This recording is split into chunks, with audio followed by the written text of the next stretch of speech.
and he took one map from Dehang. So he's at 3, but then he lost 2. So he's at +1. Dehang took 2 from strengths, but lost 1, so he's at +1.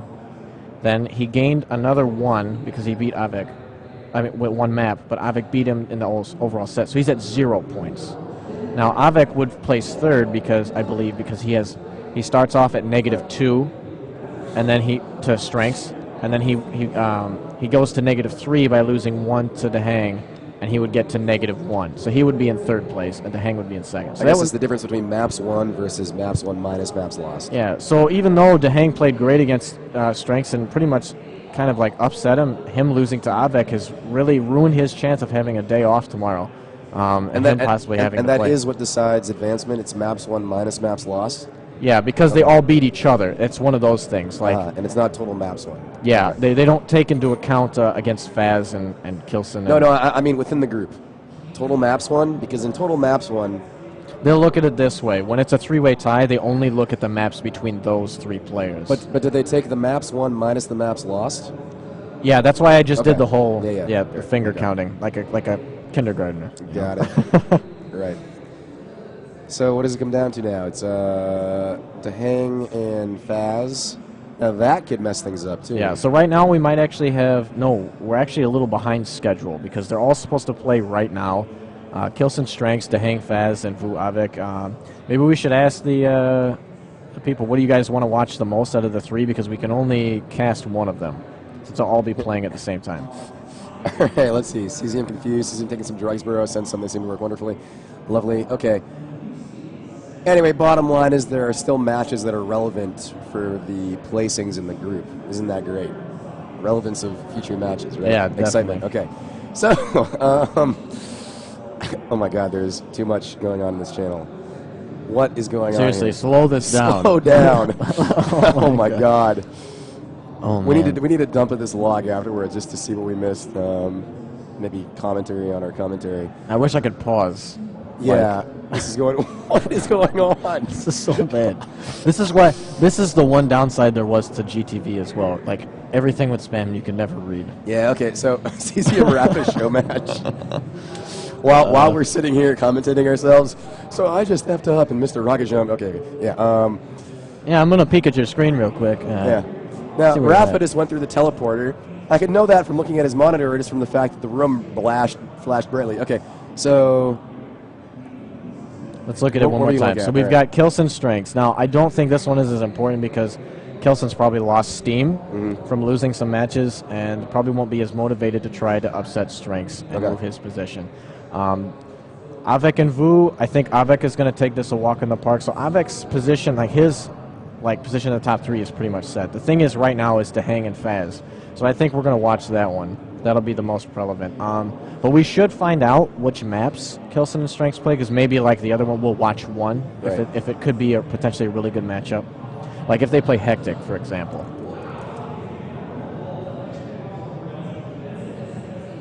Looks like they're ready to start, Dehang and Avik. They just got done playing, remember? That was an old message. Oh, I'm really dumb. I got an old message from Dehang. What did I just watch anyway? Okay. So, yeah, okay, where are we now? This channel is ridiculous. We're in limbo. All right, so, yeah, we're waiting on Dehang and Faz. Okay, but let's see. I mean, Faz has only 1 loss, is that right? The Faz lost to Strengths, but he beat Kilson. He didn't beat Avik, so Faz has 2 losses. So if he beats Dehang, he'll have the same number of wins as losses as Dehang. So if he were to win 2-0... Okay, let's think about this. Let me do the fingers again. All right. So Faz, let's look back at it. He 2-0'd Vu. I'm going to take every map into account here. So he. Well, it would come down to head-to-head in a 2-way tie. Wait, hold on. No, because wait. I think it comes down to head. I mean, it depends if it's a 2-way tie. Yes, you're right. You're right. Okay, so because I expect Strengths to beat Kilson and Avik to beat Vu. So yes, it would be head-to-head. So actually, this match really does matter. Because actually, let's think about it. If Faz wins, no matter, I think no matter, and then head-to-head. Yeah, so, yeah, no matter what, if it's 2-1 or 2-0, Faz could go through. So Dehang really does have to try. This isn't one of those, like, oh, it's my last game. So, amusingly, whoever wins goes through. Yeah, so just like yesterday, we have a match where it actually does determine, so... There is so much relevance to this match. I mean, you just got to watch it and stuff, right? Yeah. Okay. You know, the thing Faz has to do, again, just like when he played Avik, because he could have won that set, he has to have those good rockets from the first game and, you know, partially from the second, so... And so now these guys have practiced quite a bit. I practiced quite a bit with Faz, and I know Dehang and Faz are playing all the time. And Dehang saw coming into this tournament, Faz is kind of the guy that he really needs to, like, beat. For sure. Him and Kilson, but he saw Kilson as kind of the more difficult of the two opponents. Yeah, and I think he's thinking that because Faz, like I said earlier, the styles that normally upset him the most, like as far as like when he's playing, it's very uncomfortable. Is people like Avik and Dehang and Strengths who can push and push and push, you know. But it seems like at this tournament, it's been really hard for players to push. Maybe it's because the event is extremely loud. It's really hard to hear. So players aren't playing as aggressive as normal. I know definitely there's some games where I've wanted to do some things, but I'm like, you know, I think I should have been able to hear where he's at, but I don't know. So it's really hard to tell yourself, yeah, take the risk anyway. You know, when a guy could just be sitting up somewhere. So I had amusing experiences yesterday where I thought I saw the player on the other side of the map. And then he's like right next to me or something like that. So, I mean, maybe I saw a health bubble or something like that. And I'm like, oh, that's him. You know, like, wow. That's a fail right there. Yeah. it's like it's one thing if you think you hear a footstep or something like that. But, yeah.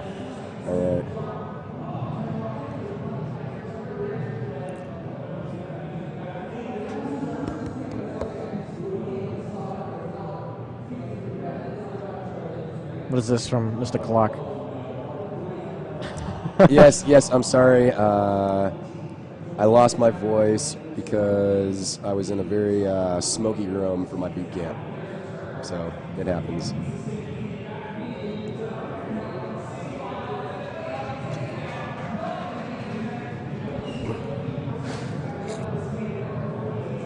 All right, let's update this real quick.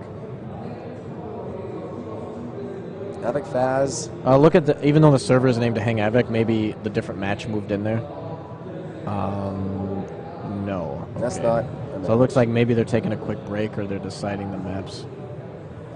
So, but definitely been an interesting week so far. First 2 days of this event. Tons of action. This is what people hope for when they watch the group play, is things getting screwed up like this. Right. You know, players losing to each other, and because it's so close. I mean, this is the World Finals. This is the 12 best that qualified. So, I mean, anything can happen, and anything has. Which makes me more excited about when I play tomorrow for the playoffs. You know, that always like seems to bring out the best in me. Yeah, should be good.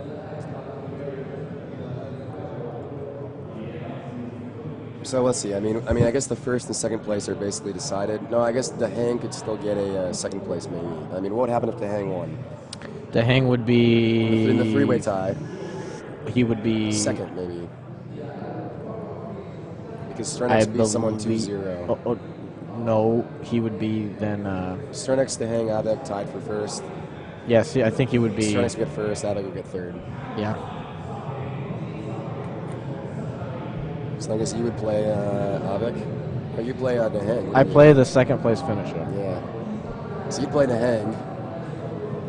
If Dehang wins. If it went like that, if Faz wins, then oh my god. Then you play Avik. I would play Avik. Yeah. That's amusing.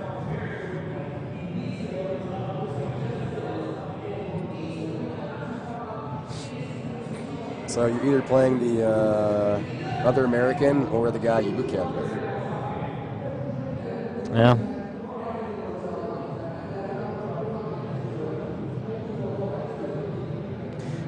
That comment right there where it says Dehang Rapha is not a fun matchup for me. It's not online. On LAN, I don't mind it. So really, actually, I don't care who I play tomorrow. It's not like I have a choice anyway. Yep. Hey, what are these private messages here say? Oh, wait, here. Let's look at Mark again. Let's take a look.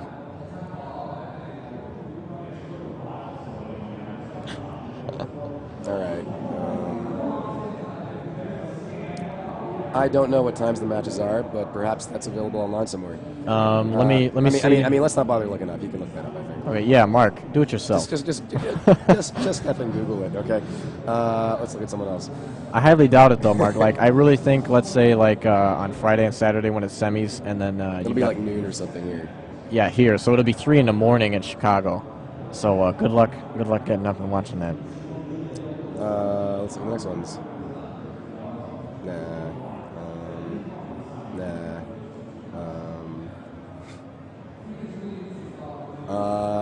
On DM13, why do players barely ever stand in front of the RA Tele exit to ambush the other guy? You got an answer to that? Yeah, sure.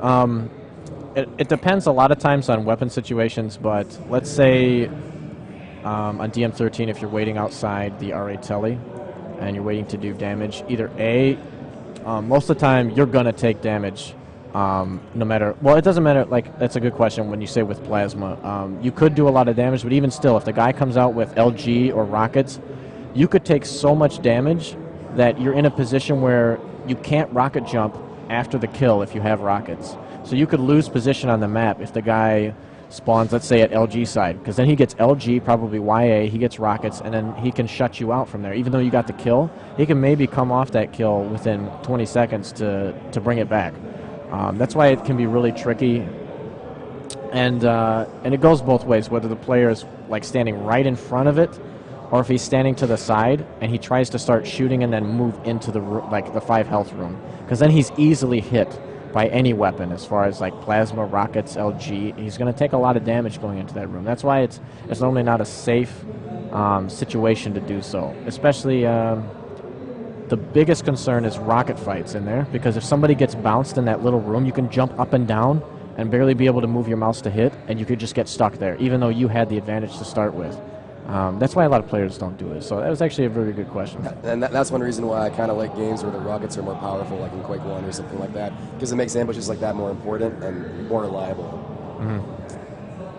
No problem for doing the commentary. In 3-way ties, map ratios are deciding, says Zoo. In 2-way ties, direct confrontation are what's looked at. That's what we thought. Okay. Okay. I don't think I'm going to be in a beautiful mind, too. Oh, whoops, I accidentally You just closed CRM's message. Yeah, so CRM, you want to send that back. Go ahead. Rapha already advanced out of the group stage. Yeah, I advanced out of the group stage.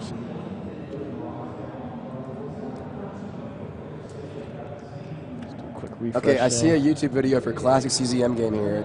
Without looking at that, I'm going to guess it's Cypher versus me on ZTN, but you know, just a guess. Okay, looking left or right with the mouse, I think I prefer looking. So if I'm shafting, I prefer doing rail flicks like inward, as in like to the left with my right hand, and shaft fights maybe to the right, just to make it interesting. Why not? Because you can move it across the pad better without hitting the keyboard. I think that's okay. That's good. Oh, it's CZM versus Rick Astley. Okay, great. Okay, what did CRM ask for?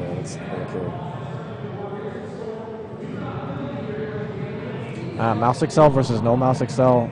All right, so I mean, I wrote a long blog post for my Team AG blog that'll get posted at some point a while ago about my thoughts on this. And basically, I like no Excel for rockets.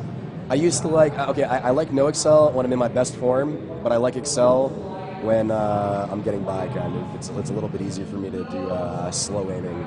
But I like Excel like when I'm in really good shape, because then I can speed everything up. Sorry, I like no Excel because I feel like I can speed everything up more reliably.